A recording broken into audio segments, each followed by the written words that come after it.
कैसे हैं आप लोग? तो अभी एनएफएचएस का एक रिपोर्ट आया है। ये रिपोर्ट कल पब्लिश हुआ था। तो इसमें ये बताया गया है कि ओबेसिटी और डायबिटीज के जो पेशेंट हैं वो भारत में दिन पर दिन बढ़ते जा रहे हैं। और ये कितना खतरनाक है मोटापा और डायबिटीज कि भारत की अर्थव्यवस्था को हिलाकर रख सकता है। मैं ऐसा इसीलिए बोल रहा हूँ क्योंकि अगर देखोगे ना, ये किसका शिकार बनते जा रहे हैं? अधिकतर यंग पीपल्स इसका शिकार बन रहे हैं। और उनकी जो प्रोडक्टिविटी एज होती है 20 से 40 साल, वो खाने और सोने में गवा रहे हैं। किसकी वजह से? ओबेसिटी और डायबिटीज की वजह से। अगर उस खाने और सोने में गवाएंगे तो फिर वर्क कैसे कर पाएंगे? वो अपना भारत के लिए कुछ कर कैसे कुछ काम कर पाएंगे? कैसे फैक्ट्री सेटअप करेंगे? कैसे कंपनी खड़ा कर पाएंगे अगर वो ओबेसिटी और डायबिटीज का पेशेंट बन जाएंगे? तो इसीलिए सरकार कर रही है, इसीलिए सरकार चिंता जता रही है। आखिर इस रिपोर्ट में यही बात करेंगे इस आर्टिकल में कि ओबेसिटी एंड डायबिटीज से क्या इम्पैक्ट देता है इंडिया को, ये है क्या, ऐसे कैसे बचा जाए, सर्वे कहाँ कहाँ हुई है, सब चीज पर बात करते हैं। एनएफएचएस है क्या? तो अभी नेशनल फैमिली हेल्थ सर्वे द्वारा ये रिपोर्ट जारी किया गया है, obesity and diabetes patient increasing in India. और इंडिया में जब बढ़ रहा है ना, तो नॉन कम्युनिकेबल डिजीज का खतरा भी बढ़ते जा रहा है। अगर बात करते हैं एनएफएचएस को सिक्स क्या है, तो 2023 और 24 में एक सर्वे हुआ था यूनियन हेल्थ मिनिस्ट्री द्वारा। इसमें लगभग 6.79 लाख हाउस होल्ड को कवर किया गया था और 715 डिस्ट्रिक्ट को कवर किया गया था ऑल स्टेट्स में एंड इंडियन टेरिटोरीज में। और इसमें मेजर फोकस किया गया था पॉपुलेशन पर, हेल्थ पर, न्यूट्रिशन पर और फैमिली वेलफेयर इंडिकेटर पर। ये चार चीज इंडिकेटर को लेकर इन्होंने सर्वे तैयार किया। और सर्वे में ये पता की है कि राइजिंग जो ओबेसिटी राइज कर रही है वुमेन में, वुमेन की अगर बात करता हूं तो वुमेन में 24% से 30.7% ओबेसिटी बढ़ी है। देख रहे हो कितनी की गैप है? 6.7 की। और खास करके अर्बन वुमेन, कितने कितने अर्बन वुमेन हैं जो ओबेसिटी का शिकार है? 42.8%। और रूरल वुमेन 25.5%। और देख लो रूरल और अर्बन वुमेन की जो गैप देख लो, कितना हाई गैप है ना। ये है क्योंकि अर्बन जो वुमेन है वो क्या घर में रहती है, अगर जो जॉब नहीं करने जा रहे हैं वो घर में रहेंगे, घर में रहेंगे, खाएंगे और सोएंगे, और उसके वजह से मोटा मोटा हो जाता है वो। फिजिकल एक्टिविटी बहुत कम रहती है ना। और जो जॉब करने जा रहे हैं वो कहाँ डेस्क के सामने बैठे रहते हैं, लैपटॉप के सामने बैठे रहते हैं,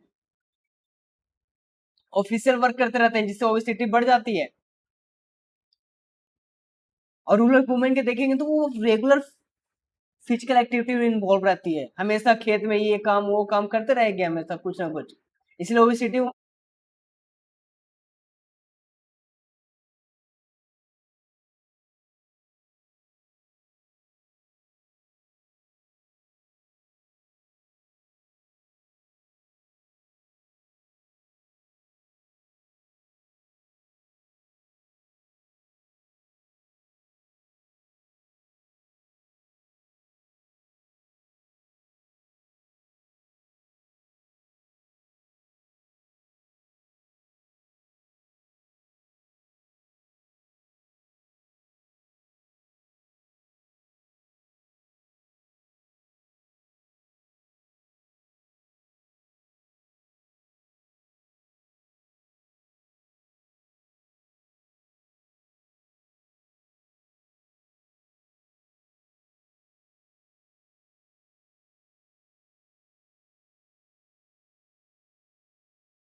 बीएमआई से आप मेजर कर सकते हैं।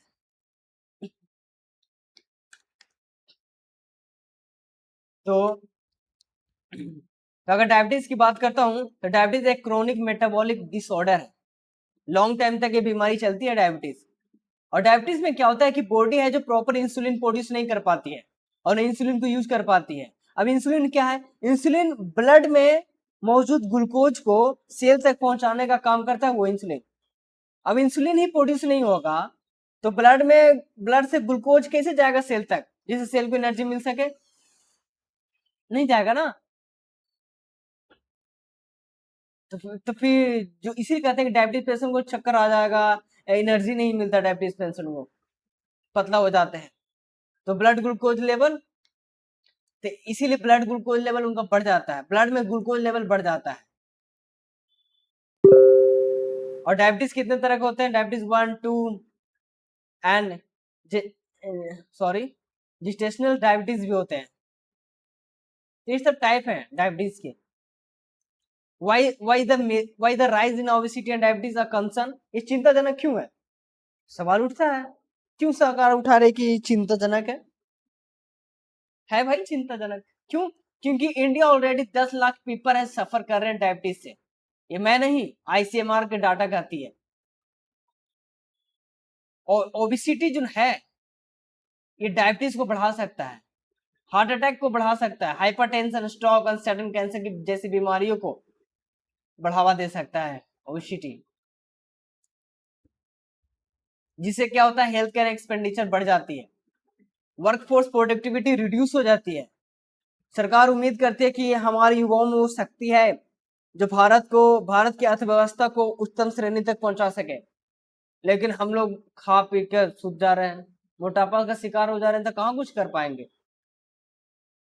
प्रोडक्टिविटी में लैकनेस आ जाती है, फिट नहीं रहता ना हमारा बॉडी, तुरंत लूजनेस आ जाएगा, चक्कर आ जाएगा, ये थक जाएंगे। चाइल्डहुड एंड एडोलसेंट ओबेसिटी की बात करते हैं कि अगर बचपन में आप ओबेसिटी का शिकार हो गए तो समझ जाइए आपका फ्यूचर गया। बड़ा रिस्क है फ्यूचर में। The growing burden threaten India demographic dividend by affecting the health and productivity of the working age population. Working age population की प्रोडक्टिविटी पर इफेक्ट करता है ये, थ्रेटन है इंडिया डेमोग्राफिक डिविडेंड को लेकर। ओबेसिटी बढ़ेगी तो इंडिया के डेमोग्राफी को खतरा है। आखिर गवर्नमेंट क्या कर रही है? गवर्नमेंट कर रही है कुछ नहीं, दैट द बिगेस्ट क्वेश्चन। करती है गवर्नमेंट, कर रही है। उन्होंने national programme for prevention and control of non communicable disease बनाया है जिससे behaviour change, screening and diagnosis, management and follow up care किया जा सके। मतलब कैंप लगाएगी, कैंप सेटअप करेगी ताकि वो स्क्रीनिंग और डायग्नोसिस डायबिटीज पेशेंट का करते रहे कि डायबिटीज को बढ़ने से रोका जाए। All India institute of Ayurveda Ayurvedic care provide करवाता है obesity and life style disorders peoples को। लाइफ स्टाइल डिसऑर्डर्स के लिए आपको ट्रेनिंग किया जाएगा। पोषण अभियान क्या है? पोषण अभियान के थ्रू जो चिल्ड्रेन, जो मदर, जो एडोलसेंट गर्ल, प्रेग्नेंट वुमेन कुपोषण का शिकार है तो उनको पोषित किया जाएगा, उनको न्यूट्रिशन दिया जाएगा। फिट इंडिया मूवमेंट क्या है? फिट इंडिया मूवमेंट के तहत लाइफ स्टाइल और फिजिकल फिटनेस पर आपको ध्यान दिया जाएगा, आपको अवेयरनेस करवाया जाएगा कि आप फिटनेस पर ध्यान दें। जैसे इसीलिए दिल्ली में ओपन जिम खोला जाता है, हर जगह अब ओपन जिम खोला जा रहा है पार्क में कि आप आराम से वहाँ कर सकें, एक्सरसाइज कर सकें। एडवर्टाइजमेंट ऐसा देंगे कुछ। स्कूल सर्टिफिकेशन में प्रोग्राम करवाया जाएगा इसको लेकर। ईट राइट इंडिया मूवमेंट, अच्छा खाना खाएं आप, जंक फूड ना खाएं। Promote safe healthy and sustainable food, encourage labelling of high fat salt sugar. और जब भी खाएं तो चेक करके खाएं कि ज्यादा फैट है क्या, इसमें साल्ट ज्यादा है क्या, शुगर ज्यादा है क्या, ये सब चेक करके खाएं। चैलेंज क्या आ रहा है? चुनौती देखा, चुनौती क्या है? तो सीडेंटरी जो लाइफ स्टाइल है ना हमारा, सीडेंटरी लाइफ स्टाइल की वजह से तो ये सब हो रही है बीमारियां। और सीडेंटरी लाइफ स्टाइल कैसे आ रहा है? यही इसकी वजह से, स्क्रीनिंग टाइम की वजह से, कि हम लोग लंबे लंबे रील्स देखते रहते हैं, 4-4 10-10 घंटा लैपटॉप पर काम कर रहे हैं, डेस्क जॉब कर रहे हैं, इसकी वजह से, अनहेल्दी डाइटरी हैबिट की वजह से, consumption of ultra processed food, junk food खा रहे हैं, सही टाइम पर ट्रीटमेंट नहीं करा रहे हैं, urban rural health care gap है, वही ध्यान नहीं दे रहे हैं हेल्थ केयर को, rising economic burden on families and government, और फैमिली एंड गवर्नमेंट पर इकोनॉमिक बर्डन भी बढ़ रहा है। ये सब चुनौती है। वे फॉरवर्ड की बात करें तो वे फॉरवर्ड में क्या हो सकता है? वे फॉरवर्ड में सरकार अवेयरनेस करवा सकती है हेल्थ केयर को लेकर, टाइम टाइम अपना कैंप लगाएगी, डायबिटीज पेशेंट को फ्री में ट्रीटमेंट करवाने का ऑफर देगी उसको, अच्छा फूड के लिए और फूड लेवलिंग के लिए आपको अवेयरनेस करवा सकती है, एडवर्टाइजमेंट दे सकती है, अर्बन इंफ्रास्ट्रक्चर को बिल्डअप किया जा सकता है, ताकि वॉकिंग अर्बन इंफ्रास्ट्रक्चर को बिल्डअप किया जा सकता है। कैसे? वॉकिंग ट्रैक बनाकर, साइकिलिंग लेन बनाकर, पब्लिक रिक्रिएशनल स्पेस बनाकर, जैसे पार्क बनाया जाता है।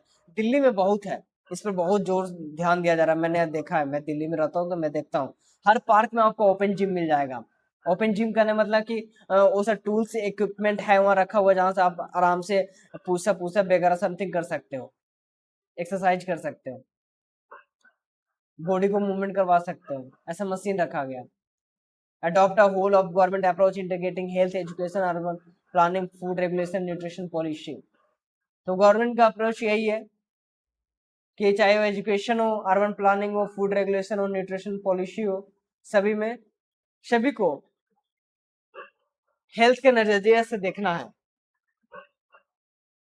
कि सभी चीज में हेल्थ को प्रमोट करना है, कि हेल्थ मेंटेन रहे, ओबेसिटी और डायबिटीज का पेशेंट ना बन पाए। कंक्लूजन की बात करते हैं तो shows that NFHS 6 shows that obesity and diabetes are rising rapidly in India. बढ़ रही तो देख रही है हम। Strong preventing measures, early diagnosis, healthier lifestyle and coordinated policy action are essential to reduce the growing burden of non-communicable disease. अगर diagnosis time पर time करते रहेंगे सरकारें और हम भी, और अपने हेल्दी लाइफस्टाइल को इम्प्रूव कर लेंगे और सरकार की पॉलिसी साथ कोऑर्डिनेट करेंगे, तो जरूर नॉन कम्युनिकेबल डिजीज का बर्डन रिड्यूस हो जाएगा। Thank you so much. अगर किसी चीज में प्रॉब्लम हो तो आप कमेंट कर सकते हैं, और अगर कुछ मेरे लिए भी इम्प्रूवमेंट की बात हो तो आप बता सकते हैं। Thank you so much.